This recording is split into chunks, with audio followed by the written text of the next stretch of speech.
On Christmas morning, I was halfway through opening a box of socks when my aunt handed me a small gift and smiled. I hope the $1,200 I've been sending every month helped you get through school. I froze mid-smile. What money? The room fell silent, like someone had pressed mute on the holiday cheer. My mom's coffee mug slipped from her hands, shattered on the floor. My dad's face went pale, and my aunt, blinking in confusion, tilted her head. Then, who's been cashing the checks in your name? My name is Lauren, and from wherever you're watching this, stay with me. Because the moment I asked that question, the entire illusion of my loving family began to shatter, one broken ornament at a time. My aunt looked down at her phone, scrolling quickly. I mailed them here, every month, for 2 years, all addressed to you. She turned the screen to me. There it was. My name, my handwriting, my aunt's warm messages. I never saw any of it. My heart started pounding. I looked at my parents, my mother wide-eyed, my father suddenly fidgeting. They said nothing, because they couldn't. That's when it clicked. Why I'd been working 3 jobs. Why I skipped meals to afford books. Why my financial aid had almost been revoked. Why every time I'd asked for help, they'd said, "Money's tight." Because they'd been taking it. My aunt stood up, stunned. You mean to tell me you never got a single check? I shook my head. I thought you stopped caring. She turned to my parents. Then who the hell? My mother stammered. We didn't want to burden her with taxes. She was already so overwhelmed. My dad added, we put some of it toward bills. It's not what it looks like. I stood slowly. It looks exactly like what it is. They had stolen from me, robbed me of 2 years of help, made me beg strangers for shifts while lying through their teeth under our roof. But I didn't cry. I didn't scream. I simply walked to my room, closed the door, and started packing. Because the best revenge isn't loud. It's leaving them wondering how long you've known, and how far you'll go to get it all back. I packed 1 suitcase. Just one. No drama. No shouting.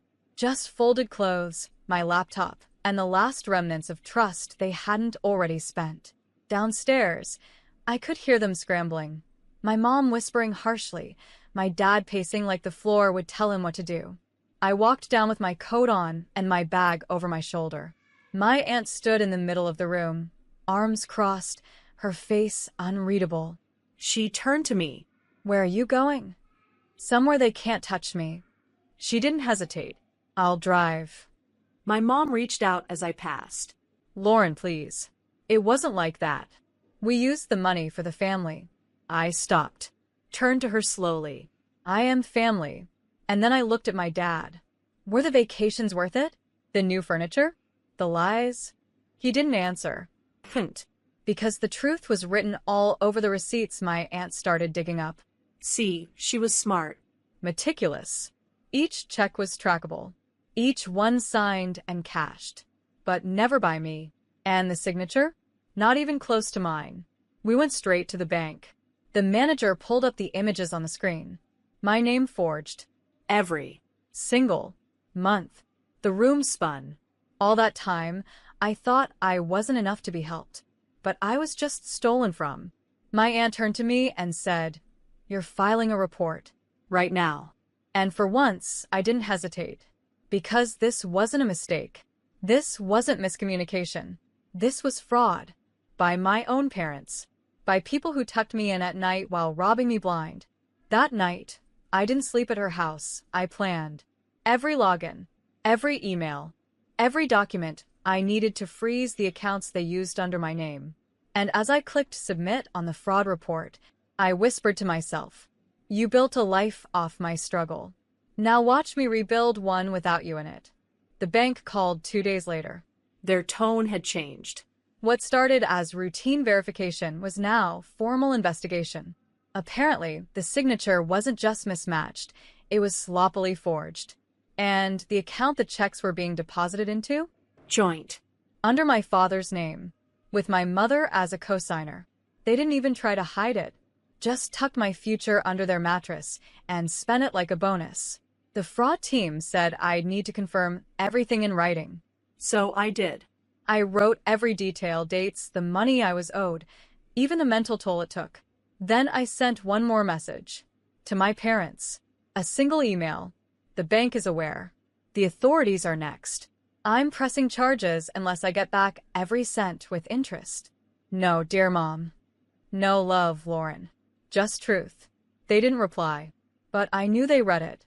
Because my dad tried calling my aunt 20 minutes later. She didn't pick up. Instead, she wired me $5,000 from her own account. For legal fees, she said. No one steals from my niece and gets away with it. And that's when it hit me. For years, I begged for approval. 4 crumbs of support. For someone in that family to fight for me. Turns out, I just had to burn the bridge to see who would jump in the water to pull me out. The next day, I met with a lawyer. She looked over the documents, the check scans, the bank statements, and said one sentence I'll never forget. This isn't just theft. This is betrayal with a paper trail. We filed. And once the notice hit my parents' mailbox, the mask finally cracked. My mom sent a message at 2 a.m. You're really going to destroy this family over a little money? To which I replied, no. You destroyed this family the moment you chose greed over your own daughter. She left me on read. But I wasn't done. Because I wasn't just reclaiming money. I was reclaiming every piece of power they thought I'd never find. And Christmas? They'd remember it forever. Not as the day I found out, but the day I started fighting back. The court date was set. Small claims, but what I was reclaiming wasn't just dollars. It was dignity. My aunt offered to testify. She had the receipts, the tracking numbers, even screenshots of texts where she mentioned the checks months back. Messages I'd never seen because my mother deleted them from my phone when she borrowed it to call Grandma. Everywhere I turned, there were fingerprints of betrayal. And I was done pretending it was just bad parenting. It was criminal. I walked into the courtroom with my aunt beside me and a folder full of evidence clutched to my chest. My parents looked different, smaller. My dad's arrogance shrunk behind a cheap suit. My mom's perfectly styled hair couldn't mask the twitch in her jaw. They didn't look sorry. They looked cornered. Their lawyer tried to spin it. That the money had been reallocated for household expenses. That they planned to return it. That it was all just a family misunderstanding. But when the judge asked if I'd ever given written consent to have checks in my name cashed into their account, and I said no, and showed the forged signatures, the energy shifted. The judge looked right at my parents and said, "This is not a misunderstanding. This is deliberate fraud." My mom teared up. My dad muttered something about raising her and sacrifices. And I said, loud enough for the court to hear, "You didn't raise me. You survived off me." The ruling? They had 30 days to repay every dollar, plus damages, plus a formal apology in writing. But honestly, that wasn't the real win. The real win was walking out of that courtroom, head high, while they stayed behind, silent, stunned, and stripped of their favorite weapon, control.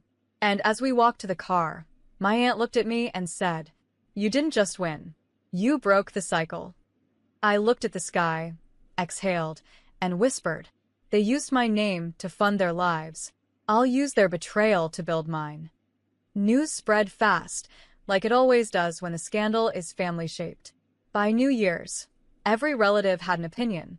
Some called to check in. Others sent vague messages like, "Families should stay out of court, don't you think?" But none of them had shown up when I was skipping meals to afford tuition. None of them offered a dime when I was working triple shifts while my parents cashed checks behind my back. Now, suddenly they cared? I didn't respond. Let them gossip. Let them spin it however made them sleep better. Because I was done playing the quiet daughter who absorbed shame in silence. 2 weeks later, the check arrived. A cashier's check. Every cent they owed me. Plus the damages. Plus the interest.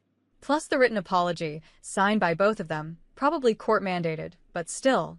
I stared at it for a long time. Not because I was touched. Because I remembered every night I sat in the dark, budgeting rent down to the last dollar while my parents were out buying new furniture, posting vacation selfies, clinking wine glasses paid for by my name. I deposited the check and closed the account they'd used without permission. Then I booked a trip. Not to escape, but to celebrate. I stood on the balcony of a quiet cabin in Colorado, breathing in pine and snow and freedom. The air didn't taste like fear anymore. It tasted like after. After betrayal. After survival.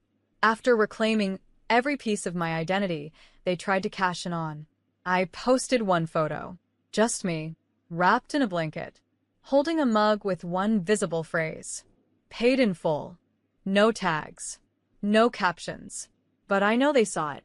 Because 3 hours later, my sister texted, "Are you really this dramatic? You couldn't just talk to them?" I didn't reply. Because there's nothing left to explain when someone chooses comfort over truth. I didn't burn the bridge. They sold it for parts. And now, I was building something better. A life they couldn't buy into. A week after the post, my father emailed me. Not a call. Not a real apology. Just a 5-paragraph PR statement pretending to be remorse. "We understand your perspective and are truly sorry if you felt betrayed." Felt. As if betrayal was a feeling, not a fact, with forged signatures and bank trails. He ended it with, "We hope one day you can forgive us, and we can go back to being a family." I read it twice, then deleted it. Because here's what they never understood. Forgiveness isn't about returning to the scene of the crime and pretending nothing happened. It's about choosing not to live in the rubble and rebuilding somewhere they can't reach.